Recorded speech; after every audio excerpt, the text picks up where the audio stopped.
empty chairs in the back of the heads. It makes me think of the military, makes me think of our invisibility. It makes me think of being in an industrial culture, just sort of being wrapped, like it could be anybody in those heads or standing for those anybodies that could be in that chair, because it just keeps cranking them out and cranking. But anyway, when I looked at that,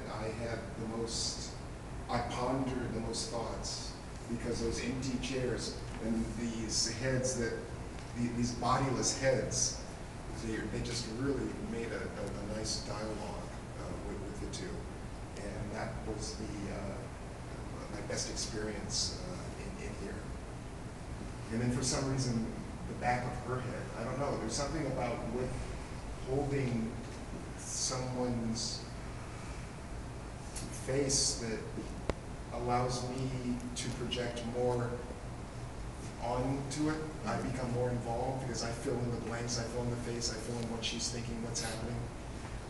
The others, they're telling me, and in here I'm telling myself, I'm creating those stories. Doesn't look like you were afraid either, so I couldn't do that. I'm not afraid. You know what I mean? Like to get up close, you have to be intimate. You have to dialogue and be intimate. You're in their personal space, and it seemed like you handled it. I don't know. I don't know. Well, anyway, that one kills me. It reminds me of this Twilight Zone episode. So in the future, when you turn 16, you get a choice of like 2 or 3 faces. I forget the details of that, but it's like he's gonna come out looking like these other people, and that's Operation Zone.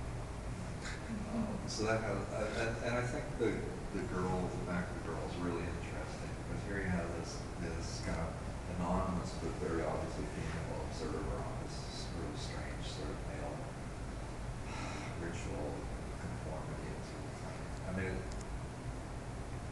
you can almost imagine her staring at the empty chairs too all the time. There was one other one that I thought was something very interesting. Oh, this one, because of the reversal in that, there's a lot about the differences and the similarities here, and what's going to happen to him, and that sort of thing. But I do think some of the other ones, they're interesting as documents, but they don't have that extra something like maybe, I mean, just the point of random made that one. Just, sort of, you're really up there, and that's really sort of interesting, but it seems to be a little more, doesn't give me that ability to think about something other. And ultimately, maybe this work, I think for this work to continue, you articulate how the best ones work and apply that to another situation. So it's not specifically about haircuts or easy tattoos, but about something else. And that would be more interesting. I gotta say the frames. It's just because those deep frames, there's nothing wrong with them except they never, the shadows just make me crazy. I think the work needs a little more. I think this is work where the frame should be a little less visible. Less of the spacer. Yeah.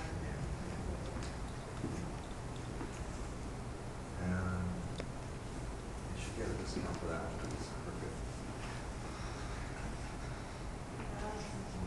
Did you notice that? Oh yeah. I thought that was just a trick of respect. That's a trick of respect.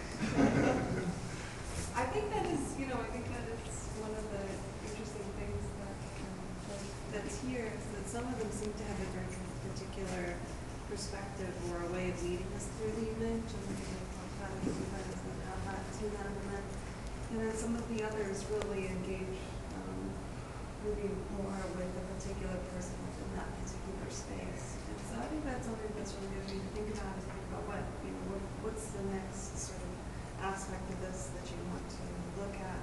And then I think also thinking about how what is your finer point within this kind of play on the subject matter, and even the way that you're seeing, and how can you kind of combine those things to get us really more to your perspective. I think when, you know, when I see different things even than what's been pointed out today. You know, I think in the first one, I see the difficulty of that because I'm having to look at this whole scene through this young woman in the foreground. I've seen the difficulty of that situation of seeing the potential loss of someone that you love or that you care about. And then the next one, you know, is this sort of like a contemporary quirky thing. I think this cell phone maybe takes over, but there is something about that body on that table that I think within the larger context of how we think about war and military service becomes a little heavier, just like the chairs do here. But you know, I think in this one, I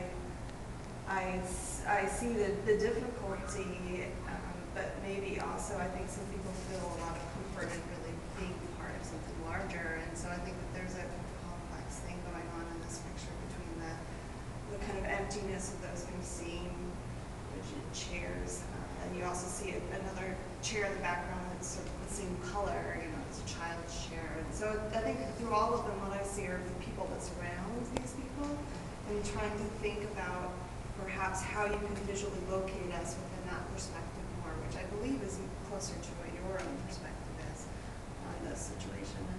And you know, they're just visual devices that you can kind of bring us into with your kind of repetition of those to pull us into those questions.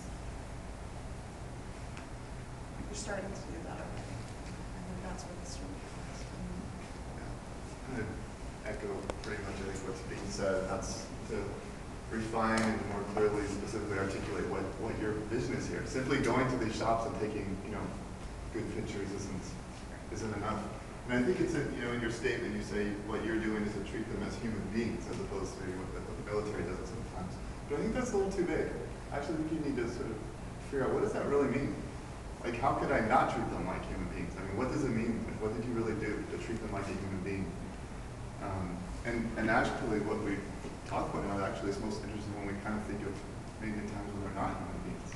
Like, how can you treating them like human beings actually make us reflect on the other side of that coin you're coming to? So, and I agree the frames are a little bit overbuilt. As we go over, I just want to encourage all of you to maybe submit these to on-campus photo, you know, and to submit to some of these places. Maybe even submit it as a group of LB, because I know that they'll highlight programs, because I think with just, you know, a couple photos from each, that could be a nice representation that they might get interested in doing something. Yeah, this is the time. Let's let this BFA thing